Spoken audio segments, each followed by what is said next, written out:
নমস্কার।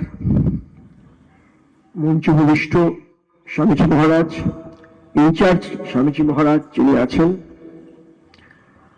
উপস্থিত সুধীজন, সবাইকে আমার শ্রদ্ধা জানাই, ভালোবাসা জানাই আমার স্নেহের ছাত্রছাত্রীদের। ঠাকুর রামকৃষ্ণদেব, মা সারদা, বিবেকানন্দ এবং নেতাজিকে প্রণাম জানিয়ে আর সেই আজাদ হিন্দের হাজার হাজার জওয়ানদের প্রতি শ্রদ্ধা এবং স্যালুট জানিয়ে আজকে রামকৃষ্ণ বিবেকানন্দময় সুভাষচন্দ্রের কিছু কথা নিবেদন করার চেষ্টা করছি। 1913 সাল ডিসেম্বরের গরমের ছুটি, সেদিন গঙ্গায় এরকম জোয়ার ছিল কিনা জানি না, ভোর 4টে শান্তিপুরের গঙ্গায় 19 জন কিশোর বা তরুণ, যাই বলি, গলা পর্যন্ত নেমে গঙ্গা স্তোত্র করছেন। তার মধ্যে রয়েছেন আমাদের সুভাষচন্দ্র। দেবী সুরেশ্বরী ভগবতী গঙ্গে, তৃণমূল তারিণী তরল তরঙ্গে, শঙ্কর মৌলি নিবাস নিমলে, মহবতী রাস্তাম তব পদ কমলে। অজস্র, এমনকি কালী দা মাদার, সে ইংরাজিতে কবিতাও আবৃত্তি করছেন সুভাষচন্দ্র। এগুলো সব সোর্স আছে, কিছু গল্প না, বানানো না, প্রত্যেকের স্মৃতিকথায় আমরা পেয়েছি। দিলীপ রায় থেকে শুরু করে পর পর পর পর বিভিন্ন স্মৃতিকথায় পেয়েছি। কিন্তু এই যে তরুণ সুভাষ কিভাবে এলো, তার মধ্যেই ধর্মীয় আধ্যাত্মিক ভাবনা আমরা দেখব। তার দাদা সুভাষচন্দ্র বসু কটকের বাড়িতে কিভাবে সুভাষচন্দ্র কৈশোরকালটা কাটিয়েছেন। যদি মর্নিং শোজ দ্য ডে যদি হয়, সকালের সূর্য যদি দিনটা কেমন যাবে বোঝায়, আমরা দেখব কটকে যারা গেছেন দেখবেন ছোট্ট একটা দুর্গা মন্দির আছে, একটু নেমে যেতে হয়, দুর্গা মণ্ডপ, এখন সেখানে ছবি আছে। একদম আধ্যাত্মিক পরিবেশ ছিল বাড়িতে। তিনি ছোটবেলায় যখন 9 বছর বয়স, ছাদে চলে গেছেন। কটকে গেলে ছাদে এখন উঠতে দেয় না, আমি উঠেছিলাম, একদম পুরো ন্যাড়া ছাদ, সেখানে ইট পেতে শুয়ে আছেন সুভাষ। মা জিজ্ঞাসা করছে, কিরে তুই মাথায় ইট দিয়েছিস কেন, বালিশে? বলে না, আমার দেশের অনেক দুঃখ কষ্ট আছে, আমি অভ্যেস করছি এইসব, নিজেকে কিচ্ছু সাধন করতে শুরু করেছেন। সুভাষচন্দ্র বসু নিচ্ছেন, ভোরবেলা 4টের সময় উঠে ঠাকুরের গান গাইছেন, ধ্যান করছেন। সেই বালক সুভাষ তখনও বিবেকানন্দের সেই জ্বালাময় বীরবাণী তখন হাতে তার পড়েনি। আমরা দেখতে পাবো ওই সিমলার বিলের মতোই কটকের সুমি সেই গাছপালা, পশু পাখি সব ভালোবাসছে। এটা কি ইতিহাসের পূর্ব নির্ধারিত ঘটনা ছিল? হয়তো তাই। নইলে তিনি যখন পরিণত বয়সে আত্মজীবনে লিখছেন যে আমি যখন মাত্র 15 বছর বয়স, স্বামী বিবেকানন্দ আমার মধ্যে প্রবেশ করলেন। এই উক্তি আনপ্যারালাল, আর কোন জাতীয় নেতার ক্ষেত্রে আমরা এরকম দেখিনি। যেহেতু এই পবিত্র গঙ্গাপাড়ের বোস হাউস, এসব ইতিহাস জড়িয়ে আছে, আমি কিছু অদ্ভুত কথা বলবো শেষের দিকে রিসার্চের ভিত্তিতে। কারণ বহু বিজ্ঞান মানুষ বিবেকানন্দ নেতাজিকে নিয়ে চর্চা করেছেন, বই লিখেছেন, সেসব তো উল্লেখ করবেই, কিন্তু আমি কিছু রিসার্চের ভিত্তিতে নতুন একটু আলোকপাত করার চেষ্টা করব। আর যদি সেক্ষেত্রে প্রশ্ন থাকে নিশ্চয়ই করবেন, কোনো অসুবিধা নেই। আমরা দেখব যে কিশোর সুভাষ 5 থেকে 6 জন বন্ধুকে নিয়ে অর্ধগুপ্ত স্থানে ধর্মচর্চা করছেন। নাম দিয়েছেন কি জানেন? রামকৃষ্ণ মিশন। শুধু রামকৃষ্ণদেব দেখেছেন, রামকৃষ্ণ মিশন। একটু বয়স হয়েছে, গণেশবাবু বলে একজন তাকে দায়িত্ব দিয়ে কলকাতায় চলে এসেছিলেন। তাদের কাজ কি? ধ্যান, জপ, এইসব করা, গরিব মানুষকে সেবা করা, ইত্যাদি ইত্যাদি। আপনি ওই সিমলার বিলের সঙ্গে মিল পেয়ে যাবেন, একদম বিলের সঙ্গে মিল পেয়ে যাবেন। আর আমরা তো জানেন ম্যাট্রিকে 20 টাকা জলপানি পেয়েছিলেন সেই সময়। সারা বাংলার মধ্যে ম্যাট্রিকে দ্বিতীয়। প্রথম প্রমথনাথ সরকার মিত্র স্কুলের, ভবানীপুরের। 20 টাকা জলপানি পাওয়ার পর তার আত্মবিশ্বাস বেড়ে যায়। সে তখন ইঞ্জিন রোডে এসছে। 22 দিন 22 দিন না বলে করে কাউকে না জানিয়ে নিখোঁজ বাড়ি থেকে, এলিন্দের বাড়ি থেকে মে মাসে গেরুয়া ধারণ করলেন, সঙ্গে দুজন বন্ধু, আর নাম নিলেন শারদানন্দ। তার মাসিক স্মৃতি কথা জানতে পারছি সুভাষচন্দ্রের বন্ধুদের পোস্ট কার্ডে চিঠি লিখেছেন, ইতি শারদানন্দ। ভাবুন, আমরা দেখবো ওর রিলিফটা কি অসাধারণ। তার দাইমার নাম ছিল সারদা, পরবর্তীকালে বলেছিল আমি সারদা পিঠের কি না। সেগুলো আসছি, আমরা দেখব 14 সাল বন্ধু হেমন্ত সরকার, হেমন্ত সরকারের সঙ্গে অত্যন্ত গভীরভাবে যুক্ত।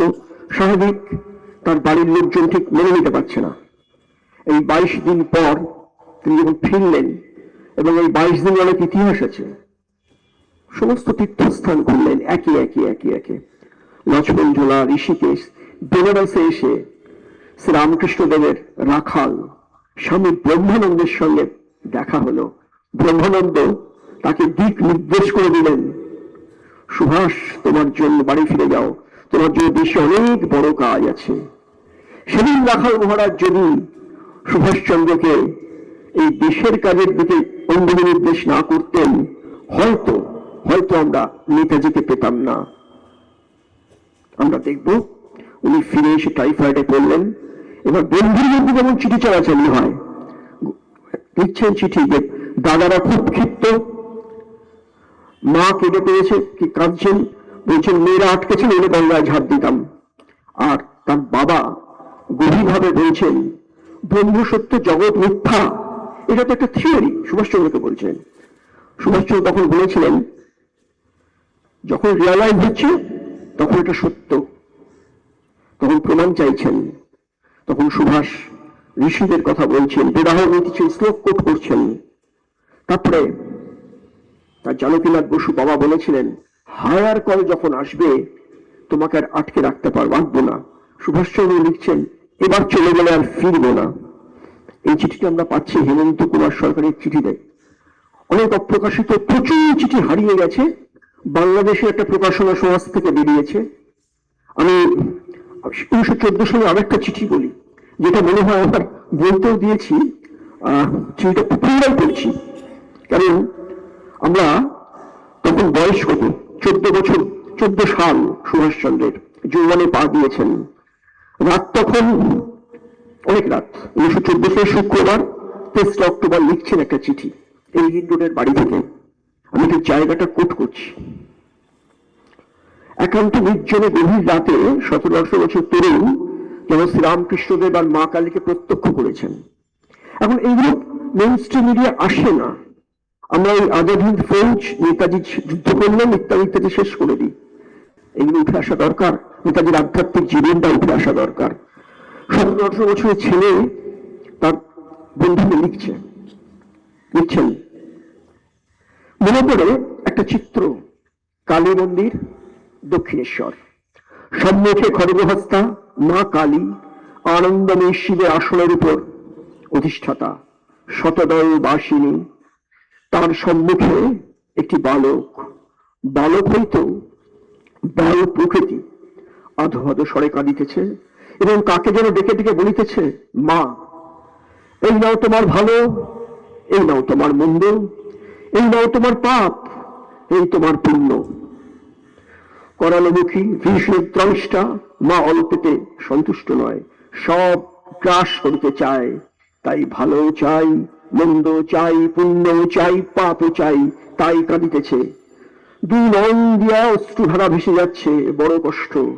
মাকে সবই দিতে হইবে। মা কিছুতেই সন্তুষ্ট না, তাই কাঁদিতেছে এবং বলিতেছে এই নাও, এই নাও। দেখিতে দেখিতে অশ্রুধারা বন্ধ হইল, গন্ধস্থল এবং বক্ষ শুকাইল, হৃদয়ে জুড়াইল। বাদ যেন আর কিছু নাই, যেন ভীষণ কণ্টক যন্ত্রণা দিতেছিল, তার চিহ্ন নাই, সবই শান্তিময়। হৃদয় মধুতে ভরিয়া গেল। বালক উঠিল, আপনার বলি আর কিছু নাই, সব দিয়া ফেলেছে। বালকটি শ্রীরামকৃষ্ণ। কে লিখছেন? সুভাষচন্দ্র বসু। নিজে হাতে সেই চিঠি পাওয়া গেছে, নিজে হাতে লেখা সেই চিঠি। তিনি তো স্বভাব সন্ন্যাসী ছিলেন। আর সুভাষচন্দ্রের কথা বললে, যেমন নেতাজির কথা বললাম, মানে বিবেকানন্দের কথা বললে সুভাষচন্দ্র বলেছিল না, ঘন্টা পর ঘন্টা বলে গেলেও শেষ হবে না। আমরা দেখব সুভাষচন্দ্রের বহু দিক আছে যেগুলোকে আনা হয়নি মেইন স্ট্রিম মিডিয়ায়। যেমন এই গঙ্গা, 15-16 সাল, প্রেসিডেন্সি কলেজের ইয়াং সুভাষচন্দ্র বসু তার সহপাঠী লিখছে, যখন ক্লাস অফ যাচ্ছে সে দক্ষিণেশ্বর দূরে চলে আসছে, এসে এই গঙ্গায় স্নান করছে, যতক্ষণ না সিক্ত বস্ত্র শোকাচ্ছে গায়ে ততক্ষণ সে সাধু দর্শন দেব দর্শনে যাবে না। তার বন্ধু বলছে, আমার সেরাম ভগবত ভক্তি ছিল না সুভাষের যা ছিল, মাঝে মাঝেই বলে আমি 3 দিন গেছি তার সঙ্গে, আর পারিনি। সুভাষচন্দ্র গঙ্গা স্নান করতেন, পাড়ে বসে শুকোতেন, তারপরে রাখাল মহারাজ সারদানন্দজি মহারাজ ওদের সঙ্গে সাক্ষাৎ করতে যেতেন, শ্রীরামকৃষ্ণের মন্দিরে যেতেন। এগুলো সবই অন রেকর্ড। এবার মা ভবতারিণীর আর একটা কথা বলি, এটা বিজয়েন্দ্র দত্ত খুড়তুতো ভাই তিনি লিখেছেন।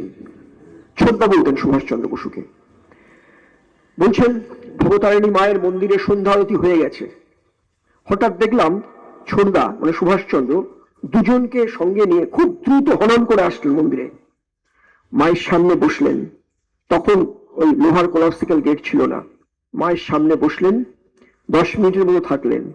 যেন ছোটদাকে মানে সুভাষচন্দ্রকে দেখতে লাগছে শান্ত সমাহিত, কোনো ব্যস্ততা নেই। 10 মিনিট পরে আবার চলে গেলেন হনহন করে। বাড়িতে বলিনি যে ছোটদায়রা মাঝপথে এসে মাকে দক্ষিণেশ্বরের ভবতারিণী মাকে দর্শন করে চলে গেছেন।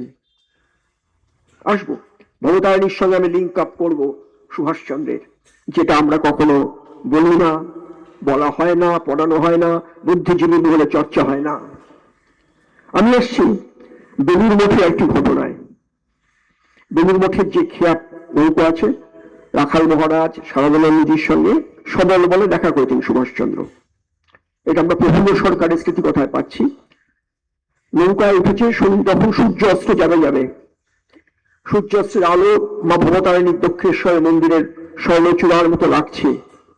সুভাষচন্দ্র নৌকায় বসেছেন, সুন্দর করে বসে গান ধরেছেন, নাহি সূর্য নাহি জ্যোতি নাহি শশাঙ্ক সুন্দর।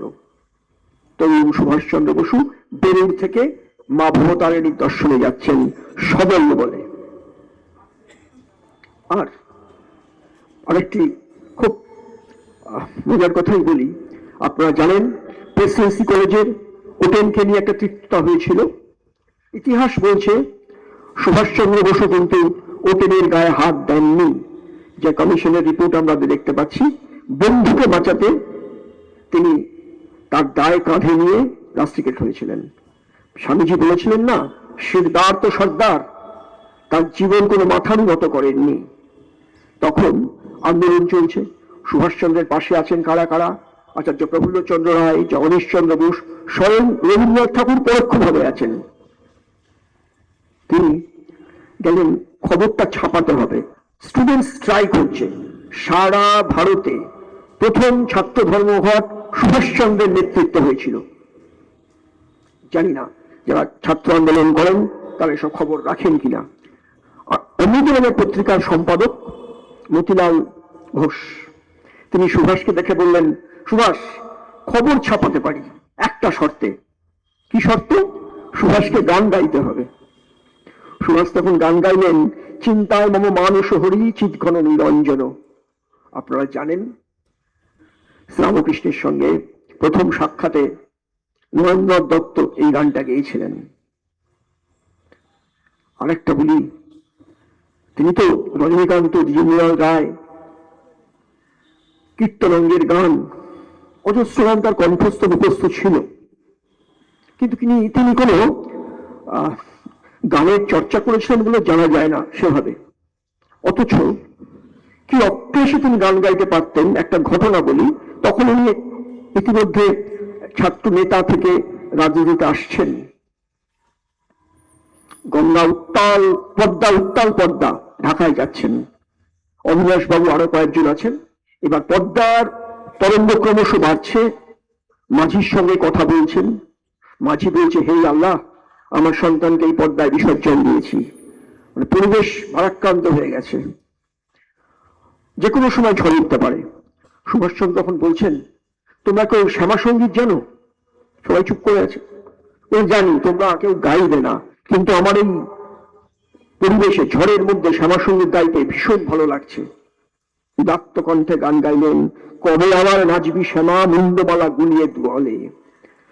ওই কালো মেঘের অন্ধকারে তোর হাতের খড়গে উঠুক চলে, মাতুর ত্রিনয়নের বন্ধু শিখায় ছাই করে দে মনের কালি, আমি ভয় ডর করব না, তুই অভয় মন্ত্র দে মা কালী। তার আধ্যাত্মিক চেতনা মা কালী সম্পর্কে তিনি অজস্র জায়গায় লিখেছেন। তিনি যখন পরিণত বয়সে লিখছেন ভারত পথিক, আমরা জানি, কনক্লুশন করছেন ভারত পথিকে, আমার মনে হয়েছে শ্রীরামকৃষ্ণদেব এবং বিবেকানন্দের পথটাই সবচেয়ে সহজ এবং বাস্তবসম্মত। ভাবুন, অনেকে বলেন যে আবেগে ছোটবেলায় সুভাষচন্দ্র হয়তো অনেক কথা বলেছেন বিবেকানন্দকে নিয়ে, কিন্তু উনি এটা যখন ওনার বয়স তখন প্রায় 43+ এবং মাত্র 10 দিনের মধ্যে লিখেছিলেন অসমাপ্ত আত্মজীবনী। সেখানে যদি চিঠিগুলো আছে, নেতাজির মাকে লেখা চিঠিগুলো অসাধারণ চিঠি।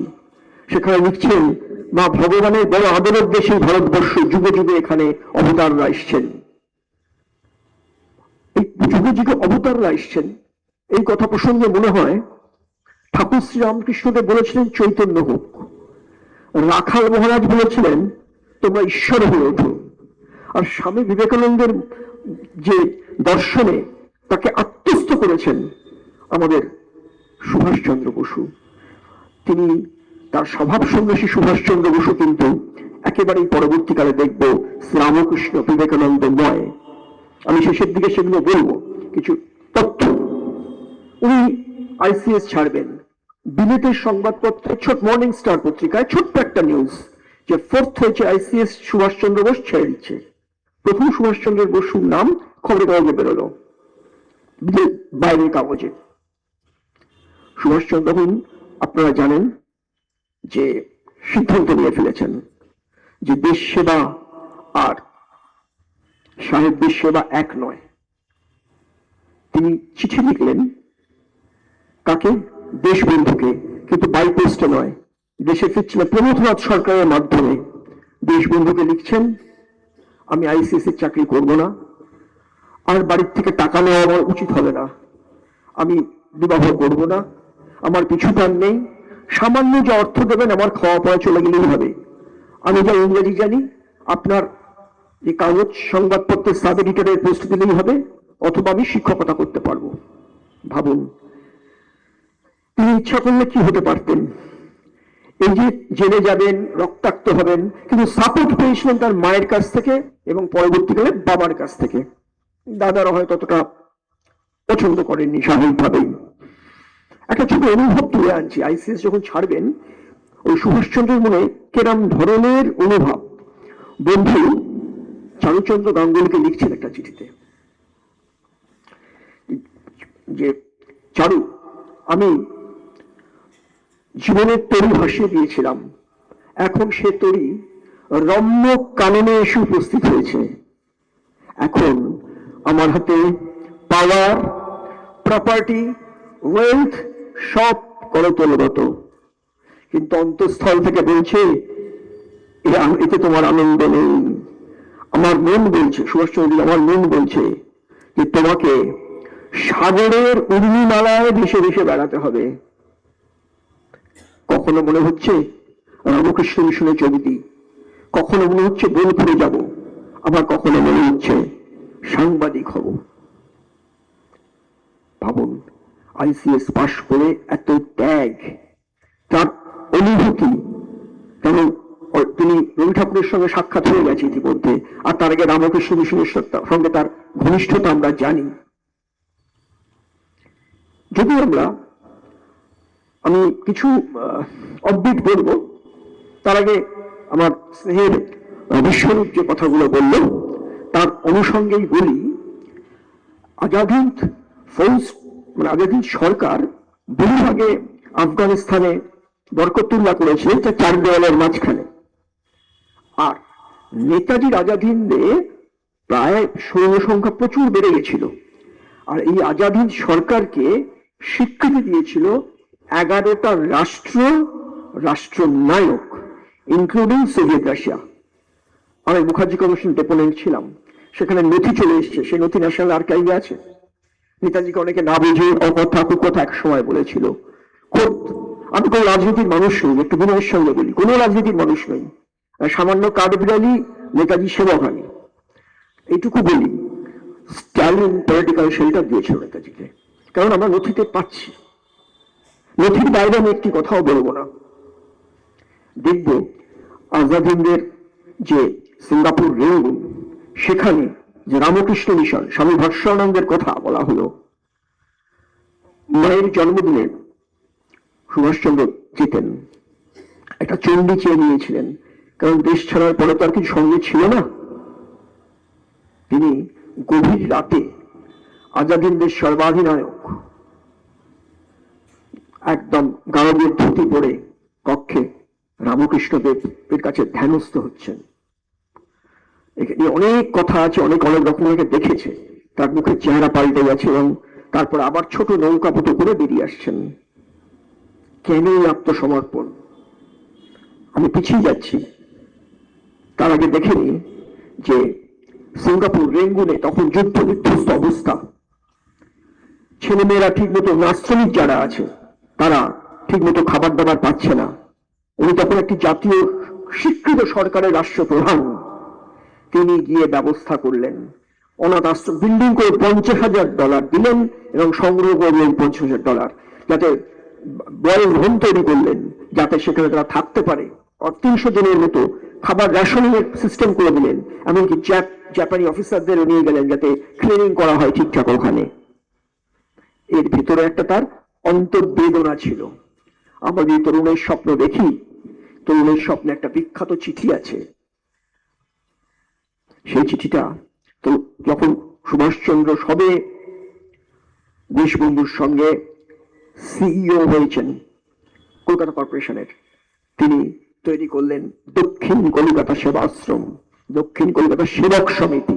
সেবক, সেবা কথাটা আপনারা শুনবেন, হেল্প নয়, বলেছিল রামকৃষ্ণদেবের মতো সার্ভিস, স্বামীজি সার্ভিস, আর service to mankind, service to দরিদ্র নারায়ণ।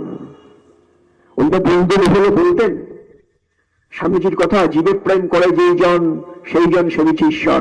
আর সুভাষচন্দ্র বন্ধু মহলে বলতেন দেশপ্রেম করে যেই জন সেই জন সেবিছে ঈশ্বর। সুভাষচন্দ্র অনাথ বালকদের জন্য দেশবন্ধু সহায়তায় আশ্রম করেছিলেন। তিনি সিইও হিসেবে তখন নিয়ম অনুযায়ী 3,000 টাকা বেতন পাওয়ার কথা, উনি নিতেন অর্ধেক, 1,500 টাকা।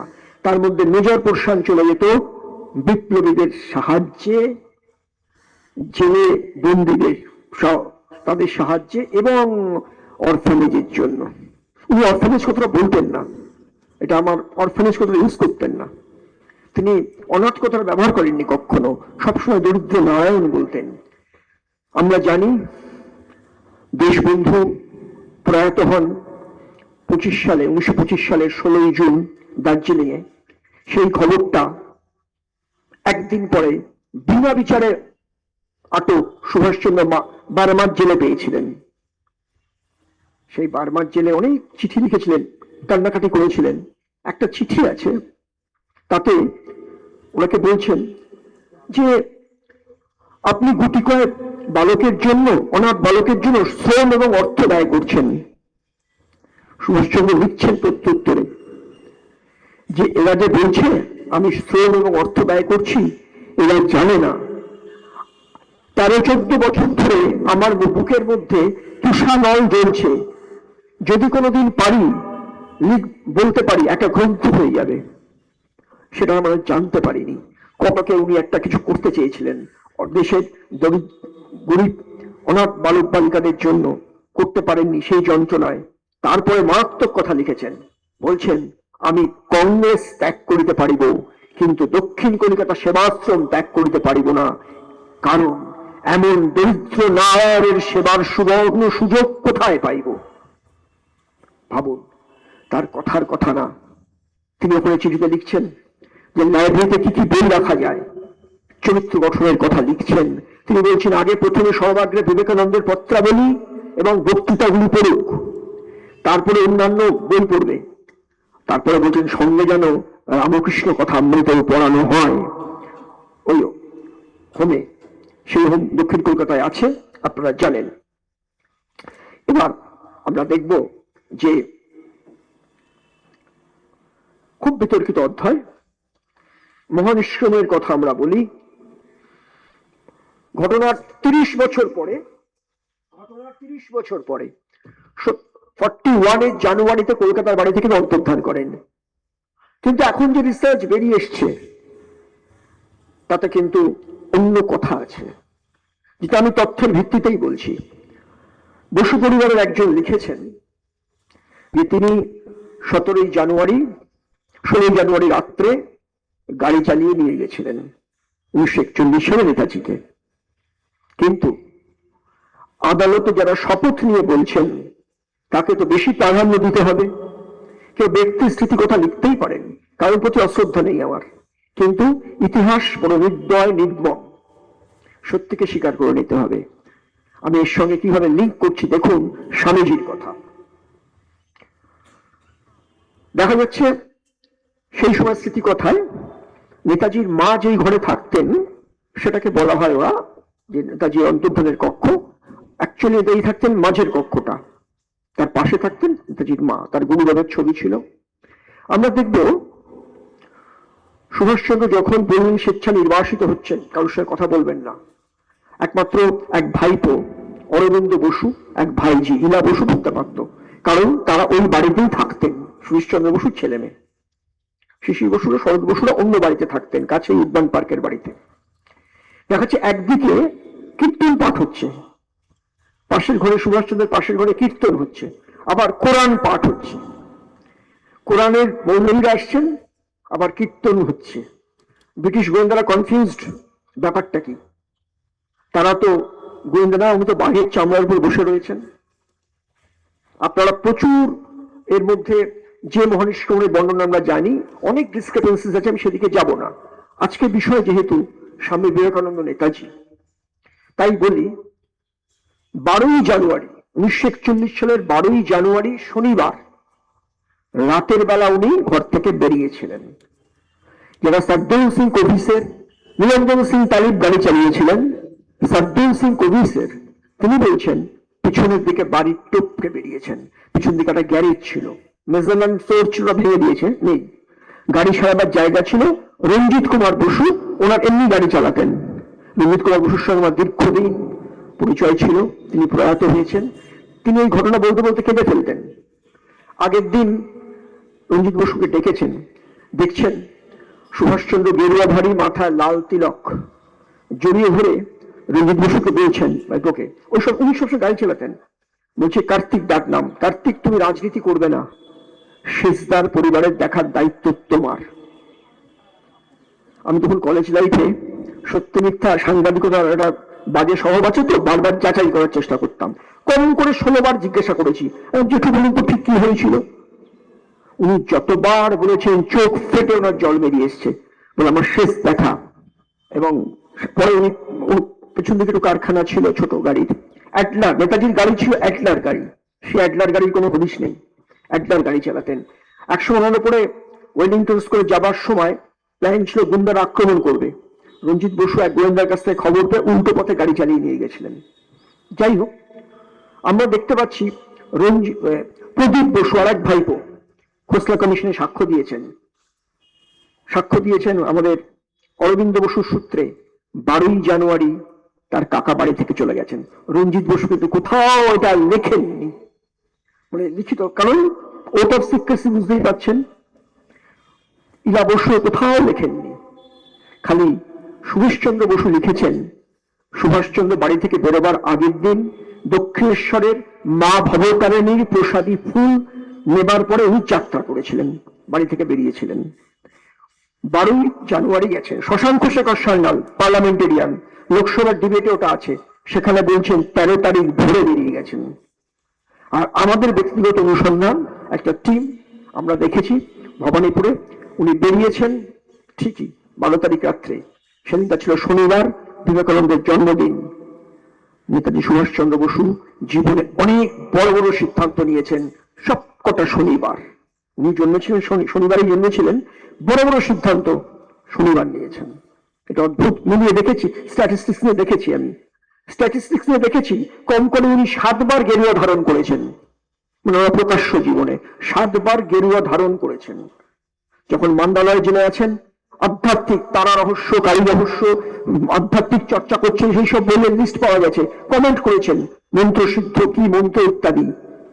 এমনকি যখন স্টিমারে করে আসছেন diamond Harbour road, diamond Harbour নেমেছেন স্টিমারে করে অসুস্থ, গেরুয়া ধারণ করে, সংবাদপত্রে খবর ছিল অন্য সুভাষ গেরুয়া ধারণ করে, অর্থাৎ তার মনটাই তো গেরুয়া। আমরা তো জানি তার ত্যাগে, কর্মে, চিন্তায়, ভাবনায় সুভাষচন্দ্র সম্পূর্ণভাবে গেরুয়া। যেটা বলছিলাম, 12 জানুয়ারি উনি ওখান থেকে নিষ্ক্রান্ত হয়েছিলেন, নিকটস্থ ছত্তার সিং এর বাড়িতে ছিলেন। সেখান থেকে এক নবাব, রতনপুরের ঢাকার নবাবের গাড়িতে গেছেন, নিয়ে গেছেন নিরঞ্জন সিং তালিব।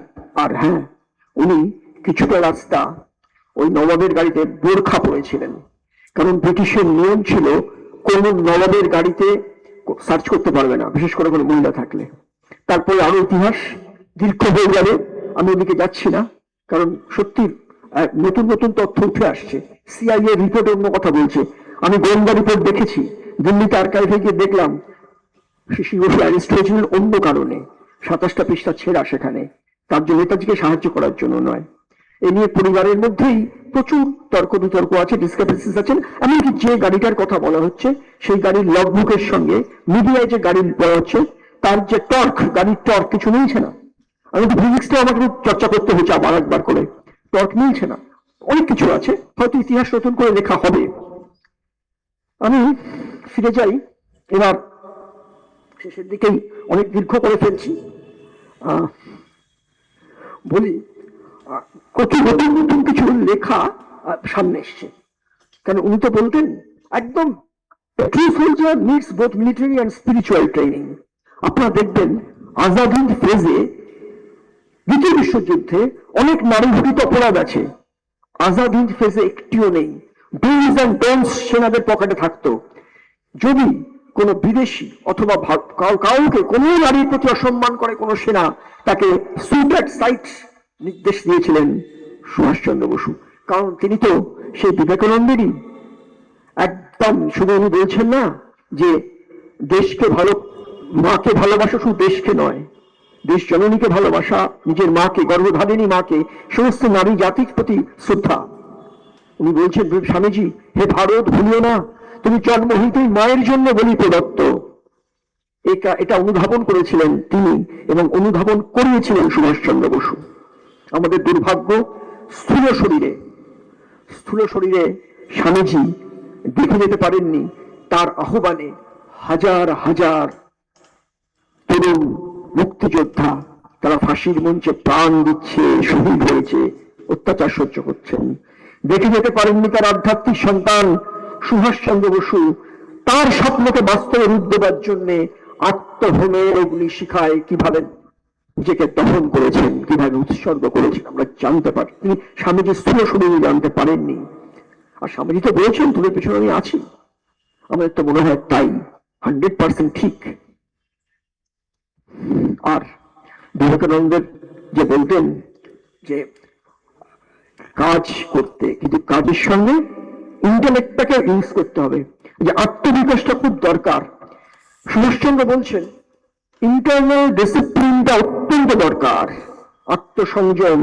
এবং এটা কিভাবে আসবে, যে শরীর চর্চা করলে যেমন আমাদের মাসেল গুলো স্ট্রং হয়, তেমনি যদি আমরা আধ্যাত্মিক চর্চা করি অন্তর্মুখে, তাহলে আমাদের রিপুর ধ্বংস হবে, প্রধানত কাম, ভয় এবং স্বার্থপরতাকে জয় করা যায়।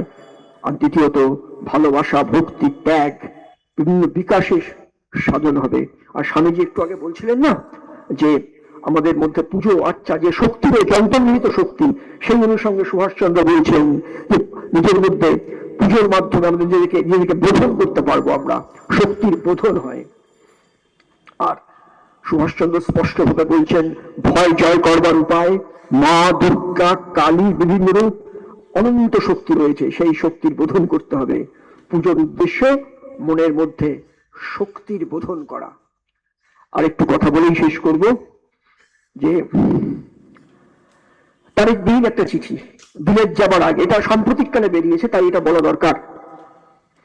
ক্ষেত্রেশ চট্টোপাধ্যায়কে লেখা, বন্ধুকে লেখা চিঠি, বিবেকানন্দ সম্পর্কে সুভাষচন্দ্র বলছেন, এটা 1 বছর আগে বেরিয়েছে। লিখছেন, বিবেকানন্দের দল অনেক কাজ করে গেছেন, অনেক শিক্ষা দিয়ে গেছেন, অনেক বড় বড় এক্সাম্পল দেখিয়ে গেছেন। এখন আমরা তাহাদের এক্সাম্পল ফলো করে তাহাদের অপেক্ষাও বড় হইতে চেষ্টা করিব। বিবেকানন্দ অনেক আইডিয়া দিয়ে গেছেন, এখন আমরা সেইগুলিকে কাজে পরিণত করতে হবে, তবেই বই আর মানুষের মধ্যে প্রভেদ থাকবে। কেন একাংশ যদি স্বামী বিবেকানন্দের আদর্শে একাংশ যদি কার্যে পরিণত করতে পারলে ধন্য হইব।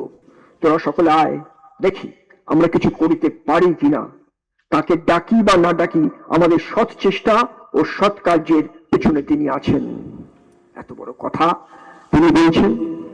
আমি শেষ করব, মা ভবতারিণীর সংযোগটা, মুখার্জি কমিশন ডেপোনেন্ট ছিলাম। হ্যাঁ, সাধনী অনেক বিতর্ক আছে। গোমনামী সন্ন্যাসী ভগবানজির ঘরে আমরা পেয়েছি ভবতারিণীর ছবি রয়েছে। জাস্টিস মনোজ মুখার্জির হাত থরথর করে কাঁপছিল যখন ইনভেন্টরি করার সময় রামকৃষ্ণ কথামৃতর লিস্টটা দেখলে চমকে যাবেন। আর তার যে কথা বলছেন একের পর এক, বলছে আমি মা সারদা পিঠের কিনা। আর তিনি চাইতেন, বাংলাকে ভালোবাসতেন, দক্ষিণেশ্বরের মাটি এখান থেকে ভক্তরা নিয়ে যেত। তার আর্জি ছিল এখান থেকে যখন যাবে এই পঞ্চবটির মাটি নিয়ে যাবার জন্য। কারণ কিন্তু পঞ্চবটিতে বহুবার এসছেন, বেলুর মঠে বহুবার এসছেন, তার রেকর্ড পাওয়া যায়। আমি আপনাদের ধৈর্যচ্যুতি ঘটাবো না। আমি কৃতজ্ঞ রামকৃষ্ণ মিশনের প্রতি আমাকে এই সুযোগ দেওয়ার জন্য। কারণ বহুদিনের একটা ইচ্ছা ছিল যে বিবেকানন্দ সম্পর্কে, বিবেকানন্দ পরিমণ্ডলের ভক্তদের কাছে যদি কিছু এক কথা বলতে পারি আমি তৃপ্ত হব। আপনাদেরকে প্রণাম জানাই। তার আগে একটু বলি, ভারতবর্ষে তো অনেক স্লোগান আছে, প্রত্যেকটা স্লোগানই অত্যন্ত তাৎপর্যপূর্ণ। বহু মানুষ শহীদ হয়েছেন, সবচেয়ে বেশি শহীদ হয়েছেন সেই নেতাজি আজাদ হিন্দ ফৌজের জয় হিন্দ স্লোগানে।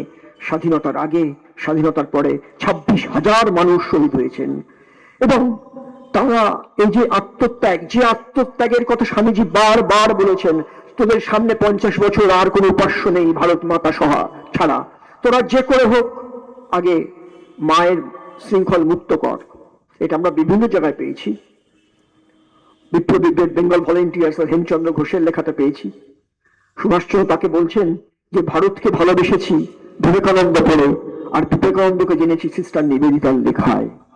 তাই আমি কোনো রাজনীতির মানুষ নই, কিন্তু সেই হাজার হাজার শহীদদের, যাদের হিন্দু মুসলিম শিখ ঈসাই জনজাতি উপজাতি, যাদের তাজা বুকের রক্তে ইম্ফল কোহিমার মাটি ভিজে গিয়েছিল আমাদের জন্য, এই যে স্বাধীনভাবে কথা বলতে পারছি আমাদের জন্য, তাই তাদেরকে শ্রদ্ধা জানিয়ে আমরা সবাই সেই অভিমন্ত্রটা উচ্চারণ করি, জয় হিন্দ, জয় হিন্দ, জয় হিন্দ, জয় হিন্দ।